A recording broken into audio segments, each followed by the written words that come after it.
Brought to you by V-Guard, co-powered by Sensodyne.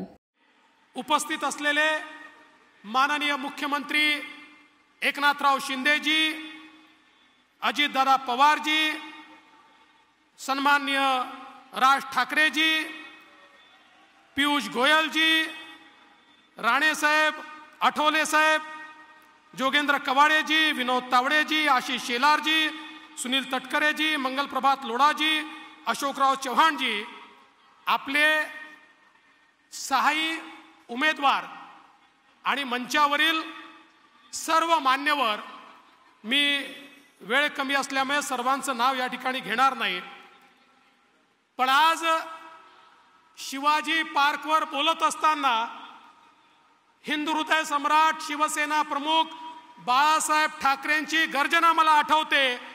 ते याच ठिकाणून म्हणायचे, माझ्या तमाम हिंदू बांधवांनो, मातांनो आणि भगिनींनो,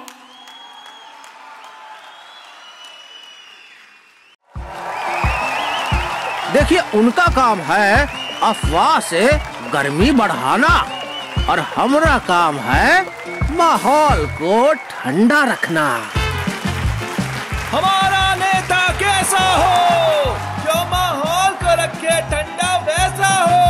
अब की बार वी-गार्ड एयर कूलर का चमत्कार. त्यानंतर अशा प्रकारची गर्जना काल परवापर्यंत आम्ही उद्धव ठाकरेंची ऐकायचो, पण नुकतीच इंडिया आघाडीची बैठक या ठिकाणी झाली. याच शिवाजी पार्कवर इंडिया आघाडीवाल्यांनी त्यांना सांगितलं, उद्धव ठाकरे हे चालणार नाही, तुम्ही बदला.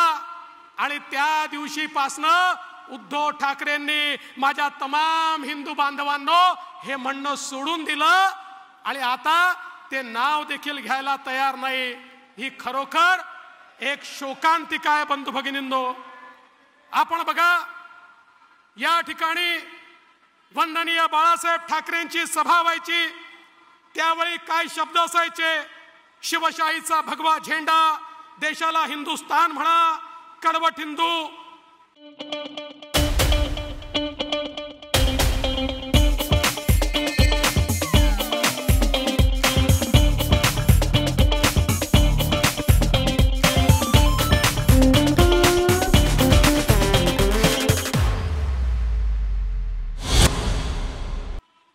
यांनी वाट लावली, त्या ठिकाणी काँग्रेसवाले ठोले, शिवरायांचे मावळे, आदर्श असे अनेक शब्द आम्हाला ऐकायला मिळायचे.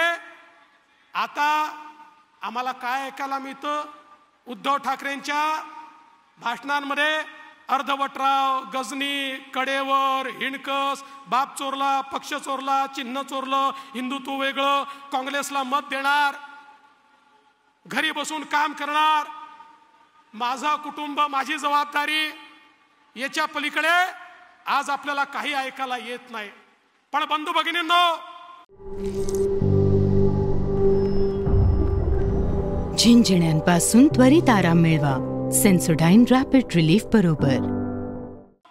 आपण पाहू शकतो, माननीय मोदीजींच्या नेतृत्वात जी महायुती या ठिकाणी तयार झाली आहे, या मुंबईमध्ये, या महाराष्ट्रामध्ये गेल्या 10 वर्षामध्ये जे परिवर्तन आपण बघितलं, ते परिवर्तन आम्ही या ठिकाणी सांगतो.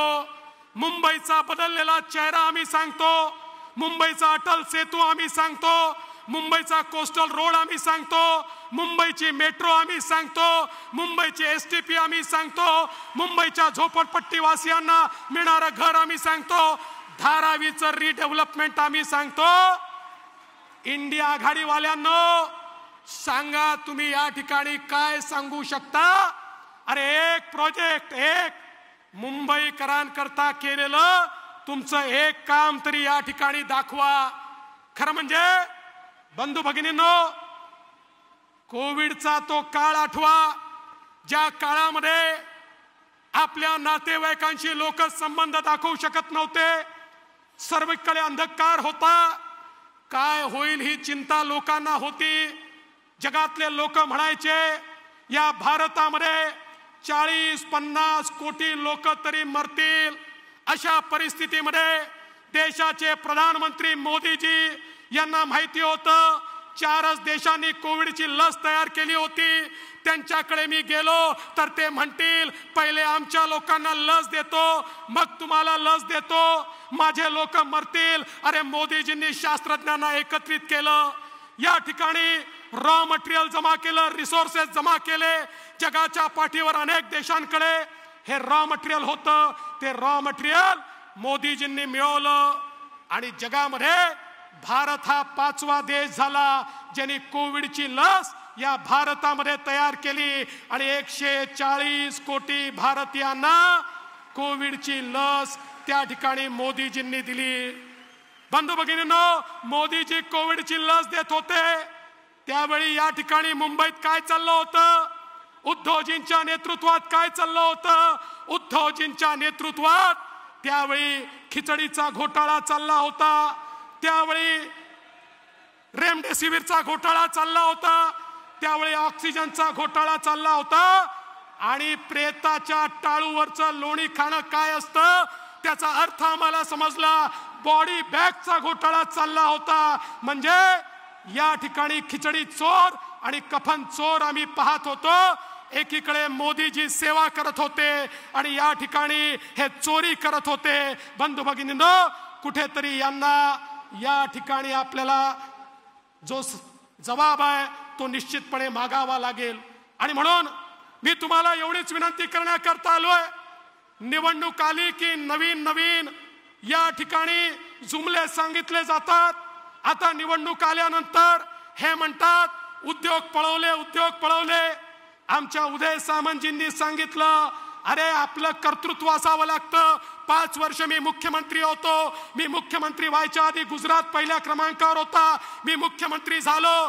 पुढचे 4 वर्ष महाराष्ट्र पहिल्या क्रमांकावर आणला आणि आपल्या नंतरचे 4 राज्य हे एकत्रित केले तरी महाराष्ट्र पहिल्या नंबरवर होता.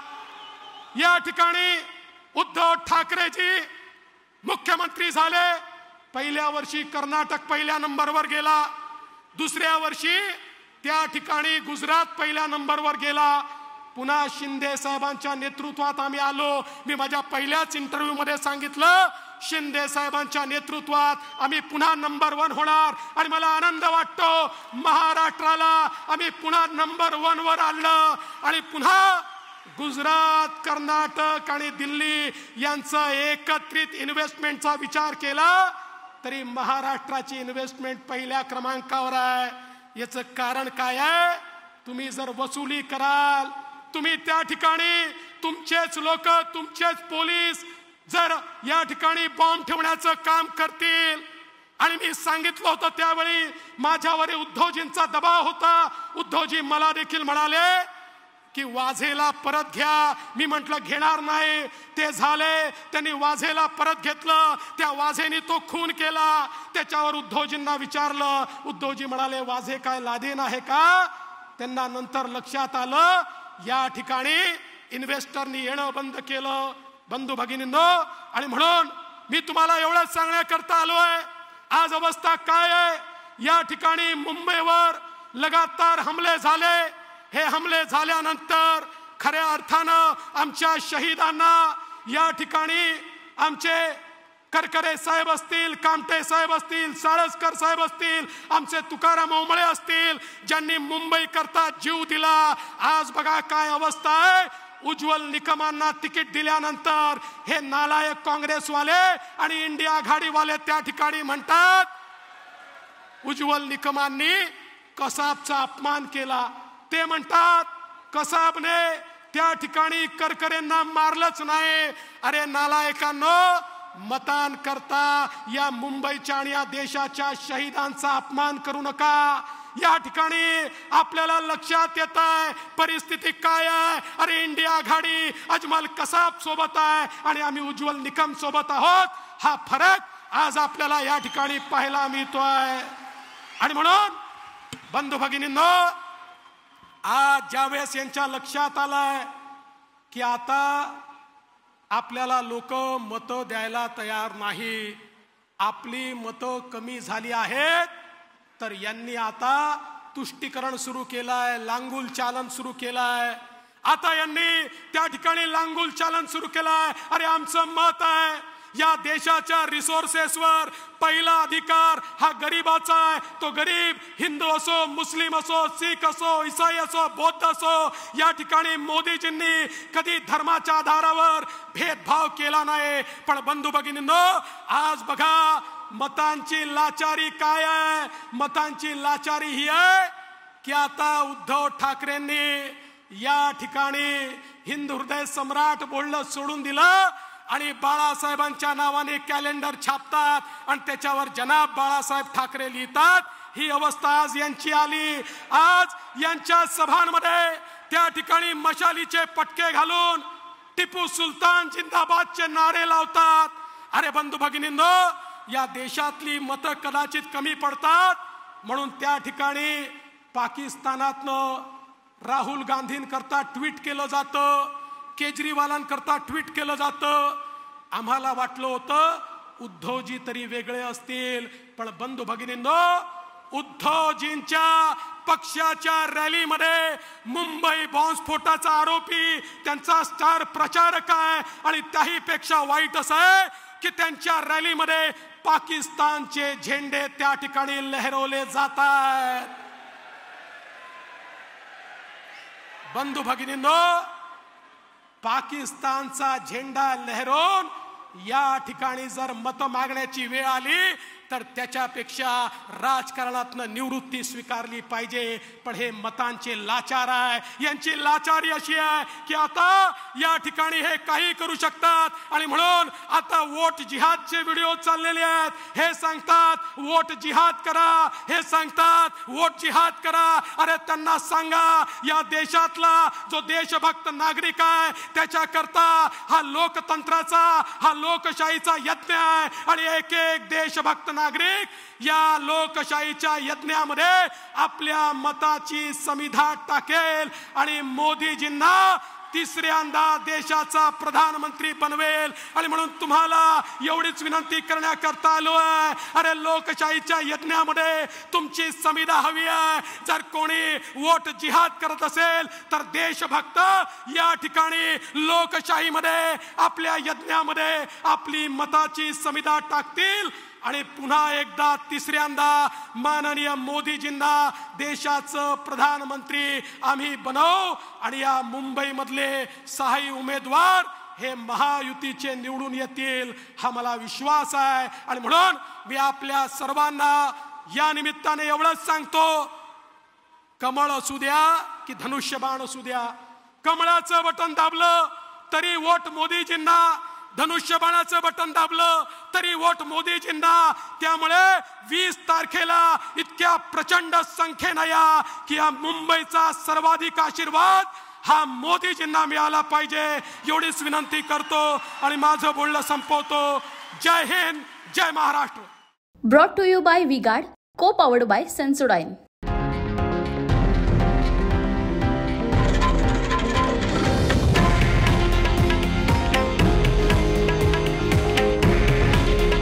हे आहे देशातील नंबर 1 न्यूज नेटवर्क आणि आपण पाहत आहात TV9 मराठी. काळजी तुमची, हित महाराष्ट्राचं.